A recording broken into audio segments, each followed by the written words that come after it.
Here in the studio is a woman who's no stranger to the gospel music scene.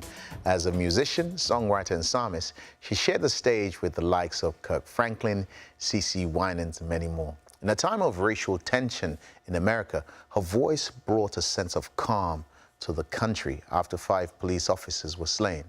Welcome, Gaye Arbuckle. Good to meet you. Nice to meet you too. Of course, I've only seen you on TV. I've seen you on Women Without Loose, Leadership Conference with Bishop Jakes. So it's a pleasure to me. I have to take your autograph before I go. Oh, gosh, that's funny. Now, the whole world knows you for that moment I just mentioned, where, unfortunately, these police officers had lost their lives tragically. And in the mix of what's going on, you come and you sing. But where did the journey start for you with gospel music and the ministry of music that you do? You know, I started as a little girl. My mother was our minister of music back then. That was called like the head musician. And we just have a musical family. My grandmother played, she plays. I'm also a musician first. Okay. And, what's your first instrument? I like the organ, but I've moved to the keyboard. Okay. Yeah, I like to play the keyboard. And I've always just loved music. I've loved to listen to all styles and types of music. So I grew up in the church. I just didn't have a choice. I had to go to church. So let's skip forward all through the decades and all the work you've done, because you work with some of the best. I mean, not long ago, actually, a good friend of yours, Anthony Brown, was sitting right where you were sitting. And you're on his record too. I am. And you have your own record. So, you know, the CV's long. But that moment when those officers were killed in Dallas, where were you when you first heard the news, and what was your immediate reaction?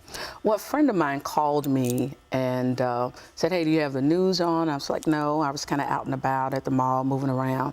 And then when I made it home, that's when I saw it. So I told my kids, I said, hey, I need everybody at the house. And just to know that it started out very calm, and then all of a sudden it took a turn for the worst. So you can just imagine how you're at home watching this all tragically go down on TV. It was just overwhelming, just really big. So you called your children today, everyone at home. Was there any moment you couldn't find anyone and you panicked, or could you find everyone immediately? My kids know that when I call you, I need everybody to pick up the phone. So when I called them, they was like, hey, Mom. I was like, hey, everybody come to the house. And they all came in, and I was like, did y'all know what happened? I don't even think they had heard, and even if it was true. So everybody made it home, and then we just all sat down and watched TV to see how all this actually happened. So you're well known in the city of Dallas as a minister of music and beyond, because I knew of you from watching you all the way in London, watching you on TV. Wow, I'm somebody. Like I said, I'll take your autograph now.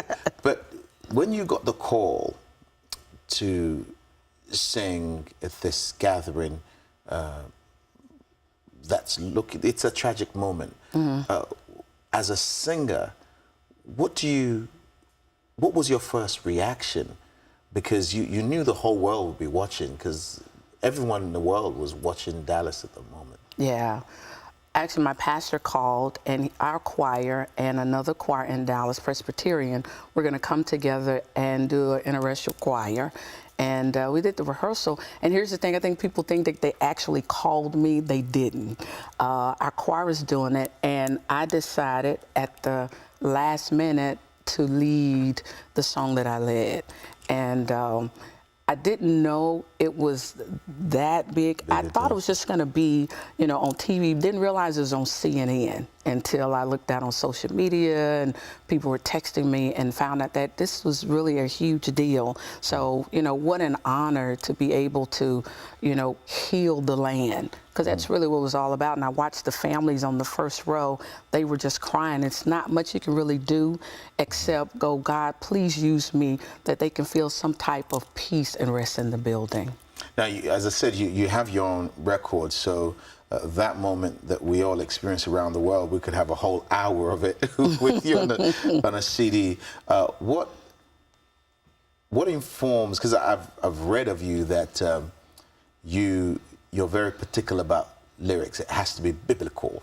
If it's not verbatim from the Bible, does it make sense? And what informs some of that? Because I mean, you know, sometimes you get some gospel songs, you're not too sure who he's talking to, but you sound like you're straight down the fence. I need to know whether it's Jesus or not.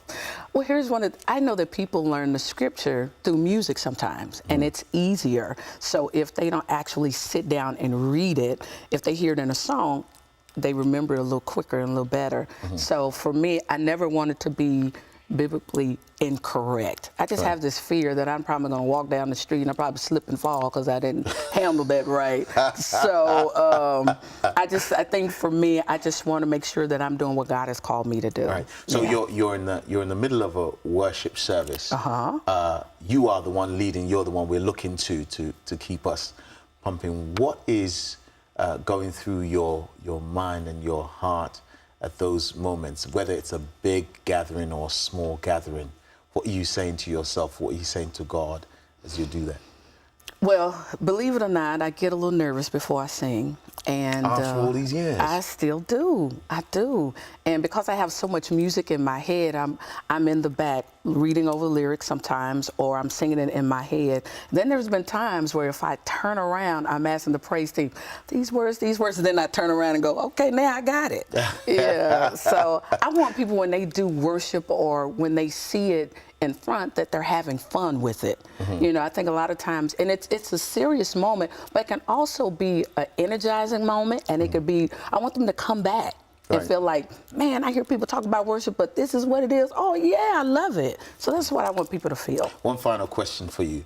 What's a favorite song that's not yours?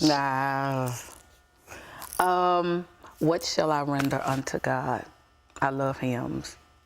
Now, I don't know that. Well, you know, when you said that, it just rang in my head. What shall I render to God for all his benefits? I will lift up the cup of my salvation, the assembly of the bread. So it's the hymn, the psalm that's running in my head. That's it. What shall I render unto God for all his mercies? Ooh. Yeah, I love that song. God has everything, and everything belongs to him. Thank you so much for joining us. Thank you.